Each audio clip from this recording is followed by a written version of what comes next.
ಏನಾಗ್ಬಿಟ್ಟಿದೆ ಅಂದರೆ ಈಗ ಅಮಿತ್ ಶಾ ಅವರು ಹೇಳ್ಬಿಟ್ಟಿದ್ದಾರೆ, ಅಂಬೇಡ್ಕರ್ ಅಂತ ಹೇಳ್ತಕ್ಕಂಥದ್ದು ಒಂದು ಫ್ಯಾಷನ್ ಅಂತ ಹೇಳಿ. ಅಂಬೇಡ್ಕರ್ ದ್ವೇಷಿಗಳು ಇವರೆಲ್ಲ, ಸಂವಿಧಾನ ದ್ರೋಹಿಗಳು ಈ ಸಂಘ ಪರಿವಾರದವರು. ಮೋಹನ್ ಭಗವತ್ ಯಾರು, ಯಾವ ಸಾಂವಿಧಾನಿಕ ಪದವಿನಲ್ಲಿದ್ದಾರೆ? ಅವರು RSS it's not A registered body. ಎಲ್ಲೂ ಸಹ ಒಂದು ಸಂಘಟನೆ ಇದೆ ಅಂತ ಹೇಳಿದ್ರೆ ಸರ್ಕಾರ ಅದನ್ನ ರೆಕಗ್ನೈಸ್ ಮಾಡಬೇಕು ಅಂದ್ರೆ ಏನಾದರೂ ಇರಬೇಕು. RSS ಇವತ್ತು ಸಹ ಎಲ್ಲೂ ಸಹ ರಿಜಿಸ್ಟರ್ಡ್ ಬಾಡಿ ಅಲ್ಲ. ಕೋಟ್ಯಾಂತರ ರೂಪಾಯಿ ಅವರು ಬೇರೆ ಬೇರೆ ಮೂಲದಿಂದ ಖರ್ಚು ಮಾಡ್ತಾ ಇದ್ದಾರೆ. ಎಲ್ಲಿಂದ ಮಾಡ್ತಾ ಇದ್ದಾರೆ? ಮೋಹನ್ ಭಗವತ್ರವರು ಏನು ಅಂತ ಹೇಳಿ ಅವ್ರಿಗೆ Z ಕ್ಯಾಟಗರಿ ಕೊಟ್ಟಿದ್ದೀರಿ. ಅದು ಏನು, ನಾವು ತೆರಿಗೆ ಕಟ್ತಕ್ಕಂಥದ್ದು, ನಾವು ನಮ್ಮ ತೆರಿಗೆ ದುಡ್ಡಲ್ಲಿ ಅವ್ರಿಗೆ ಕೊಟ್ಬಿಟ್ಟು ದೇಶದಲ್ಲಿ ಅರಾಜಕತೆ ಸೃಷ್ಟಿ ಮಾಡಲಿಕ್ಕೆ ನೀವು ಅವ್ರಿಗೆ ಸೆಕ್ಯೂರಿಟಿ ಕೊಟ್ಟಿದ್ದೀರಿ. ಅದನ್ನು ತಕ್ಷಣ ವಾಪಸ್ ತಗೋಬೇಕಾಗುತ್ತೆ. ಆದ್ರಿಂದ ಅಮಿತ್ ಶಾ ಇರ್ಬೋದು, ನರೇಂದ್ರ ಮೋದಿ ಇರ್ಬೋದು, ಮೋಹನ್ ಭಗವತ್ರರು ಇರ್ಬೋದು, ಅವರು ಯಾವತ್ತೂ ಸಹ ಸ್ವತಂತ್ರ ಭಾರತದ ಸಂವಿಧಾನವನ್ನ, ತ್ರಿವರ್ಣ ಧ್ವಜವನ್ನು ಒಪ್ಪಿದವರಲ್ಲ. 1947 ಜುಲೈ ತಿಂಗಳಲ್ಲೇ ಅವ್ರು ಹೇಳಿಬಿಟ್ಟಿದ್ರು, ತ್ರಿವರ್ಣ ಧ್ವಜ ನಾವು ಒಪ್ಪಲಿಕ್ಕೆ ಸಾಧ್ಯ ಇಲ್ಲ, ಅದು ದೇಶದ ಅಶುಭ ಅಂತ ಹೇಳಿ RSSನ ಆರ್ಗನೈಸರ್ ಅಲ್ಲಿ ಬಹಳ ಸ್ಪಷ್ಟವಾಗಿ ಹೇಳಿದ್ರು. ಅವರ ಗೋಲ್ವರ್ಕರ್, ಇವರ ಗುರೂಜಿ, RSSನ ಮತ್ತು ಈ ಸಂಘ ಪರಿವಾರದ ಗುರೂಜಿ ಗೋಲ್ವರ್ಕರ್ ಅವರು ಹೇಳಿದ್ರು, ಸಂವಿಧಾನದಲ್ಲಿ ಯಾವುದೇ ರೀತಿಯ ಭಾರತೀಯತೆ ಇಲ್ಲ, ಪಾಶ್ಚಿಮಾತ್ಯ ದೇಶದಿಂದ ಕೆಲವು ಅಂಶಗಳನ್ನು ತೆಗೆದುಕೊಂಡು ಸಂವಿಧಾನವನ್ನು ನಾವು ಮಾಡಿದ್ದೇವೆ, ಆದ್ರಿಂದ ಅದನ್ನು ನಾವು ಒಪ್ಪಕ್ಕೆ ಸಾಧ್ಯನೇ ಇಲ್ಲ, ಸಂವಿಧಾನ ನಮ್ದಲ್ಲ ಅಂತ ಹೇಳಿದಂಥವ್ರು. ಸಂವಿಧಾನ ಅವರು ಒಪ್ಪಿದ್ದಾರೆ ಅಂತ ಹೇಳಿದ್ರೆ ಅದು ಯಾರ, ಅದು ಮೂರ್ಖರು ಮಾತ್ರ ಹೇಳಬೇಕು. ಅವ್ರು ಯಾವತ್ತೂ ಸಹ ಸಂವಿಧಾನ ಒಪ್ಪಿದಿಲ್ಲ. ಅವ್ರದ್ದು ಗುಪ್ತ ಕಾರ್ಯಸೂಚಿ ಇದೆ, ಇಡನ್ ಅಜೆಂಡಾ ಇದೆ. ಮೊನ್ನೆ ದಿಗಂತ ಪೇಪರಲ್ಲಿ ಬಂದಿತ್ತು, ಸಂವಿಧಾನವನ್ನು ಬದಲಾವಣೆ ಮಾಡಬೇಕಾಗಿರೋದು ನಾವು ಮೌನವಾಗಿ ಮಾಡಬೇಕನ್ನೋ, ಬಹಿರಂಗವಾಗಿ ಎಲ್ಲೂ ಹೇಳೋಂಗಿಲ್ಲ ಅಂತ ಹೇಳಿ ಮೋಹನ್ ಭಗವತ್ರವರು ಹೇಳಿದ್ದಾರೆ. ಆದ್ರಿಂದ ಸಂವಿಧಾನ ಇರೋವರೆಗೂ ಸಹ ಈ ದೇಶ ಒಂದಾಗಿರುತ್ತೆ. ಯಾವತ್ತು ಸಂವಿಧಾನ ಇಲ್ಲ ಅಂದಾಗ ಈ ದೇಶ ಮೊದಲೇನಿತ್ತು 17 ಪ್ರಾಂತ್ಯಗಳು, 562 ರಾಜ ಮಹಾರಾಜರ ತರ ಈ ದೇಶ, ಅದಕ್ಕೆ ಇವರು ಕಾರಣಕರ್ತರಾಗ್ತಾರೆ. ಇವರು ಭಾರತ ದೇಶದ ತಾಲಿಬಾನ್ಗಳು, ಸಂವಿಧಾನ ಒಪ್ಕೊಳ್ದೇ ಇರ್ತಕ್ಕಂಥವ್ರು. ಯಾರು ಸಂವಿಧಾನ ಒಪ್ಪೋದಿಲ್ಲ, ಯಾರು ತ್ರಿವರ್ಣ ಧ್ವಜ ಒಪ್ಪೋದಿಲ್ಲ, ಅವರು ಭಾರತದ ತಾಲಿಬಾನ್ಗಳು.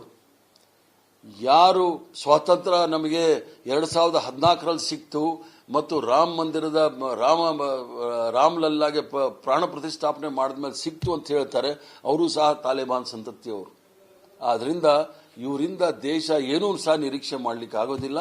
ಈ ರಾಷ್ಟ್ರದ ಸ್ವಾತಂತ್ರ್ಯ ಹೋರಾಟದಲ್ಲಿ ಲಕ್ಷಾಂತರ ಜನ ಎಲ್ಲವನ್ನೂ ಸಹ ತ್ಯಾಗ ಬಲಿದಾನ ಮಾಡಿ, ಹೋರಾಟ ಮಾಡಿ, ರಕ್ತ ಬೆವರು ಎಲ್ಲವನ್ನು ಸಹ ಸುರಿಸಿ ಈ ರಾಷ್ಟ್ರದ ಪರಿಕಲ್ಪನೆಯನ್ನ ಕೊಟ್ಟಿದ್ದಾರೆ. ನಮ್ಮದೇ ಭಾರತ ದೇಶದ ಪರಿಕಲ್ಪನೆಯನ್ನು ಕೊಟ್ಟಿರ್ತಕ್ಕಂಥದ್ದನ್ನ ಉಳಿಸ್ಕೊಂಡು ಹೋಗ್ತಕ್ಕಂಥ ಜವಾಬ್ದಾರಿ ಎಲ್ಲರ ಮೇಲೂ ಸಹ ಇದೆ. ಮುಂದಿನ ಪೀಳಿಗೆ ಇದರಿಂದ ಎಚ್ಚರವಾಗಿರಬೇಕು. ಪ್ರಜಾಪ್ರಭುತ್ವಕ್ಕೆ ಧಕ್ಕೆ ತರ್ತಕ್ಕಂಥ ಕೆಲಸ ಆದರೆ ಎಲ್ಲರ ಹಕ್ಕುಗಳು ಸಹ ಮೊಟಕುಗೊಳ್ಳುತ್ತೆ. ಶಿಕ್ಷಣ, ಆರೋಗ್ಯ ಇವೆಲ್ಲ ಕೇವಲ ಕೆಲವು ವರ್ಗದವರಿಗೆ ಮಾತ್ರ ಇರೋ ಪರಿಸ್ಥಿತಿ ಬರೋದ್ರಿಂದ ಎಚ್ಚರ ವಹಿಸಿ ಮುಂದೆ ಹೆಜ್ಜೆ ಇಡಬೇಕಾಗುತ್ತೆ. ಏನಾಗ್ಬಿಟ್ಟಿದೆ ಅಂದರೆ ಈಗ ಅಮಿತ್ ಶಾ ಅವರು ಹೇಳ್ಬಿಟ್ಟಿದ್ದಾರೆ, ಅಂಬೇಡ್ಕರ್ ಅಂತ ಹೇಳ್ತಕ್ಕಂಥದ್ದು ಒಂದು ಫ್ಯಾಷನ್ ಅಂತ ಹೇಳಿ. ಅಂಬೇಡ್ಕರ್ ದ್ವೇಷಿಗಳು ಇವರೆಲ್ಲ, ಸಂವಿಧಾನ ದ್ರೋಹಿಗಳು ಈ ಸಂಘ ಪರಿವಾರದವರು. ಮೋಹನ್ ಭಗವತ್ ಯಾರು, ಯಾವ ಸಾಂವಿಧಾನಿಕ ಪದವಿನಲ್ಲಿದ್ದಾರೆ? ಅವರು RSS it's not A registered body. ಎಲ್ಲೂ ಸಹ ಒಂದು ಸಂಘಟನೆ ಇದೆ ಅಂತ ಹೇಳಿದ್ರೆ ಸರ್ಕಾರ ಅದನ್ನ ರೆಕಗ್ನೈಸ್ ಮಾಡಬೇಕು ಅಂದ್ರೆ ಏನಾದರೂ ಇರಬೇಕು. RSS ಇವತ್ತು ಸಹ ಎಲ್ಲೂ ಸಹ ರಿಜಿಸ್ಟರ್ಡ್ ಬಾಡಿ ಅಲ್ಲ. ಕೋಟ್ಯಾಂತರ ರೂಪಾಯಿ ಅವರು ಬೇರೆ ಬೇರೆ ಮೂಲದಿಂದ ಖರ್ಚು ಮಾಡ್ತಾ ಇದ್ದಾರೆ. ಎಲ್ಲಿಂದ ಮಾಡ್ತಾ ಇದ್ದಾರೆ? ಮೋಹನ್ ಭಗವತ್ರವರು ಏನು ಅಂತ ಹೇಳಿ ಅವ್ರಿಗೆ Z ಕ್ಯಾಟಗರಿ ಕೊಟ್ಟಿದ್ದೀರಿ. ಅದು ಏನು, ನಾವು ತೆರಿಗೆ ಕಟ್ತಕ್ಕಂಥದ್ದು, ನಾವು ನಮ್ಮ ತೆರಿಗೆ ದುಡ್ಡಲ್ಲಿ ಅವ್ರಿಗೆ ಕೊಟ್ಬಿಟ್ಟು ದೇಶದಲ್ಲಿ ಅರಾಜಕತೆ ಸೃಷ್ಟಿ ಮಾಡಲಿಕ್ಕೆ ನೀವು ಅವ್ರಿಗೆ ಸೆಕ್ಯೂರಿಟಿ ಕೊಟ್ಟಿದ್ದೀರಿ. ಅದನ್ನು ತಕ್ಷಣ ವಾಪಸ್ ತಗೋಬೇಕಾಗುತ್ತೆ. ಆದ್ರಿಂದ ಅಮಿತ್ ಶಾ ಇರ್ಬೋದು, ನರೇಂದ್ರ ಮೋದಿ ಇರ್ಬೋದು, ಮೋಹನ್ ಭಗವತ್ರರು ಇರ್ಬೋದು, ಅವರು ಯಾವತ್ತೂ ಸಹ ಸ್ವತಂತ್ರ ಭಾರತದ ಸಂವಿಧಾನವನ್ನ, ತ್ರಿವರ್ಣ ಧ್ವಜವನ್ನು ಒಪ್ಪಿದವರಲ್ಲ. 1947 ಜುಲೈ ತಿಂಗಳಲ್ಲೇ ಅವ್ರು ಹೇಳಿಬಿಟ್ಟಿದ್ರು, ತ್ರಿವರ್ಣ ಧ್ವಜ ನಾವು ಒಪ್ಪಲಿಕ್ಕೆ ಸಾಧ್ಯ ಇಲ್ಲ, ಅದು ದೇಶದ ಅಶುಭ ಅಂತ ಹೇಳಿ RSSನ ಆರ್ಗನೈಸರ್ ಅಲ್ಲಿ ಬಹಳ ಸ್ಪಷ್ಟವಾಗಿ ಹೇಳಿದ್ರು. ಅವರ ಗೋಲ್ವರ್ಕರ್, ಇವರ ಗುರೂಜಿ, RSSನ ಮತ್ತು ಈ ಸಂಘ ಪರಿವಾರದ ಗುರೂಜಿ ಗೋಲ್ವರ್ಕರ್ ಅವರು ಹೇಳಿದ್ರು, ಸಂವಿಧಾನದಲ್ಲಿ ಯಾವುದೇ ರೀತಿಯ ಭಾರತೀಯತೆ ಇಲ್ಲ, ಪಾಶ್ಚಿಮಾತ್ಯ ದೇಶದಿಂದ ಕೆಲವು ಅಂಶಗಳನ್ನು ತೆಗೆದುಕೊಂಡು ಸಂವಿಧಾನವನ್ನು ನಾವು ಮಾಡಿದ್ದೇವೆ, ಆದ್ರಿಂದ ಅದನ್ನು ನಾವು ಒಪ್ಪಕ್ಕೆ ಸಾಧ್ಯನೇ ಇಲ್ಲ. ಸಂವಿಧಾನ ನಮ್ದಲ್ಲ ಅಂತ ಹೇಳಿದಂಥವ್ರು ಸಂವಿಧಾನ ಅವರು ಒಪ್ಪಿದ್ದಾರೆ ಅಂತ ಹೇಳಿದ್ರೆ ಅದು ಅದು ಮೂರ್ಖರು ಮಾತ್ರ ಹೇಳಬೇಕು. ಅವ್ರು ಯಾವತ್ತೂ ಸಹ ಸಂವಿಧಾನ ಒಪ್ಪಿದಿಲ್ಲ. ಅವ್ರದ್ದು ಗುಪ್ತ ಕಾರ್ಯಸೂಚಿ ಇದೆ, ಹಿಡನ್ ಅಜೆಂಡಾ ಇದೆ. ಮೊನ್ನೆ ದಿಗಂತ ಪೇಪರಲ್ಲಿ ಬಂದಿತ್ತು, ಸಂವಿಧಾನವನ್ನು ಬದಲಾವಣೆ ಮಾಡಬೇಕಾಗಿರೋದು ನಾವು ಮೌನವಾಗಿ ಮಾಡಬೇಕನ್ನೋ ಬಹಿರಂಗವಾಗಿ ಎಲ್ಲೂ ಹೇಳೋಂಗಿಲ್ಲ ಅಂತೇಳಿ ಮೋಹನ್ ಭಗವತರವರು ಹೇಳಿದ್ದಾರೆ. ಆದ್ರಿಂದ ಸಂವಿಧಾನ ಇರೋವರೆಗೂ ಸಹ ಈ ದೇಶ ಒಂದಾಗಿರುತ್ತೆ. ಯಾವತ್ತು ಸಂವಿಧಾನ ಇಲ್ಲ ಅಂದಾಗ ಈ ದೇಶ ಮೊದಲೇನಿತ್ತು 17 ಪ್ರಾಂತ್ಯಗಳು 562 ರಾಜ ಮಹಾರಾಜರ ತರ ಈ ದೇಶ, ಅದಕ್ಕೆ ಇವರು ಕಾರಣಕರ್ತರಾಗ್ತಾರೆ. ಇವರು ಭಾರತ ದೇಶದ ತಾಲಿಬಾನ್ಗಳು, ಸಂವಿಧಾನ ಒಪ್ಕೊಳ್ದೇ ಇರ್ತಕ್ಕಂಥವ್ರು. ಯಾರು ಸಂವಿಧಾನ ಒಪ್ಪೋದಿಲ್ಲ, ಯಾರು ತ್ರಿವರ್ಣ ಧ್ವಜ ಒಪ್ಪೋದಿಲ್ಲ, ಅವರು ಭಾರತದ ತಾಲಿಬಾನ್ಗಳು. ಯಾರು ಸ್ವಾತಂತ್ರ್ಯ ನಮಗೆ 2014ರಲ್ಲಿ ಸಿಕ್ತು ಮತ್ತು ರಾಮ ಮಂದಿರದ ರಾಮ್ಲಲ್ಲಾಗೆ ಪ್ರಾಣ ಪ್ರತಿಷ್ಠಾಪನೆ ಮಾಡಿದ್ಮೇಲೆ ಸಿಕ್ತು ಅಂತ ಹೇಳ್ತಾರೆ, ಅವರು ಸಹ ತಾಲಿಬಾನ್ ಸಂತತಿಯವರು. ಆದ್ರಿಂದ ಇವರಿಂದ ದೇಶ ಏನೂ ಸಹ ನಿರೀಕ್ಷೆ ಮಾಡಲಿಕ್ಕೆ ಆಗೋದಿಲ್ಲ. ಈ ರಾಷ್ಟ್ರದ ಸ್ವಾತಂತ್ರ್ಯ ಹೋರಾಟದಲ್ಲಿ ಲಕ್ಷಾಂತರ ಜನ ಎಲ್ಲವನ್ನೂ ಸಹ ತ್ಯಾಗ ಬಲಿದಾನ ಮಾಡಿ ಹೋರಾಟ ಮಾಡಿ ರಕ್ತ ಬೆವರು ಎಲ್ಲವನ್ನು ಸಹ ಸುರಿಸಿ ಈ ರಾಷ್ಟ್ರದ ಪರಿಕಲ್ಪನೆಯನ್ನ ಕೊಟ್ಟಿದ್ದಾರೆ. ನಮ್ಮದೇ ಭಾರತ ದೇಶದ ಪರಿಕಲ್ಪನೆಯನ್ನು ಕೊಟ್ಟಿರ್ತಕ್ಕಂಥದ್ದನ್ನ ಉಳಿಸ್ಕೊಂಡು ಹೋಗ್ತಕ್ಕಂಥ ಜವಾಬ್ದಾರಿ ಎಲ್ಲರ ಮೇಲೂ ಸಹ ಇದೆ. ಮುಂದಿನ ಪೀಳಿಗೆ ಇದರಿಂದ ಎಚ್ಚರವಾಗಿರಬೇಕು. ಪ್ರಜಾಪ್ರಭುತ್ವಕ್ಕೆ ಧಕ್ಕೆ ತರ್ತಕ್ಕಂಥ ಕೆಲಸ ಆದರೆ ಎಲ್ಲರ ಹಕ್ಕುಗಳು ಸಹ ಮೊಟಕುಗೊಳ್ಳುತ್ತೆ.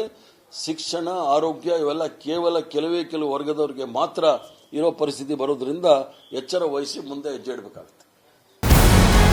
ನಮಸ್ಕಾರ, ಕರ್ನಾಟಕ ಪ್ರೈಮ್ ಟೈಮ್ಗೆ ಸ್ವಾಗತ. ನಾನು ಜಯಪ್ರಕಾಶ್ ಶೆಟ್ಟಿ. ಇಡೀ ಕರ್ನಾಡು ಇವತ್ತು ರೆಬೆಲ್ ಆಗಿ ನಿಂತಿದೆ. ಈ ಹಗರಣಗಳನ್ನು ಸದನದಲ್ಲಿ ಪ್ರಸ್ತಾಪ ಮಾಡಲು ಕೂಡ ಕಾಂಗ್ರೆಸ್ ಹಿಂದೇಟು ಹಾಕಿದ್ದೇಕೆ? ನಿಮ್ಗೆ ಸಂಬಳ ಅದಕ್ಕೆ, ನಿಮಗೆ ವಾಹನ ಅದಕ್ಕೆ, ನಿಮಗೆ ವೆಪನ್ ಅದಕ್ಕೆ, ನೀವು ಅದನ್ನು ಸೆರೆ ಹಿಡಿಬೇಕಾಗಿತ್ತು. ನೀವು ವಿದ್ಯುತ್ ಬರ ಇದೆ ಅಂತ ಹೇಳ್ತಾ ಇದ್ದೀರಿ, ಎಲ್ಲಿ ಬರ ಇದೆ ನೀವು ಹೇಳಬೇಕು. ಪಾಕಿಸ್ತಾನ್ ಆಕ್ಯುಪೈಡ್ ಕಾಶ್ಮೀರ್ ಅದು ಎಂದೆಂದಿಗೂ ನಮ್ಮದು.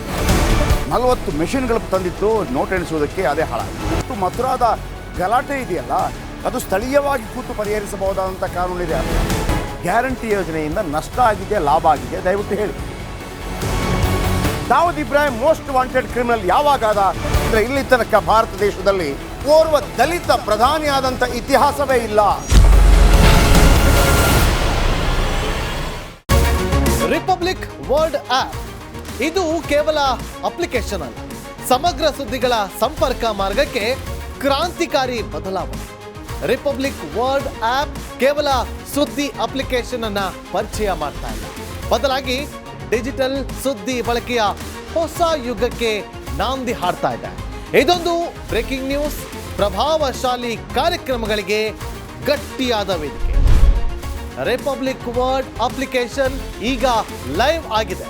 ಗೂಗಲ್ ಪ್ಲೇ ಸ್ಟೋರ್ ಮತ್ತು ಆಪಲ್ ಆಪ್ ಸ್ಟೋರ್ ಎರಡರಲ್ಲೂ ಲಭ್ಯವಿದೆ. ಈಗಲೇ ಡೌನ್ಲೋಡ್ ಮಾಡಿ.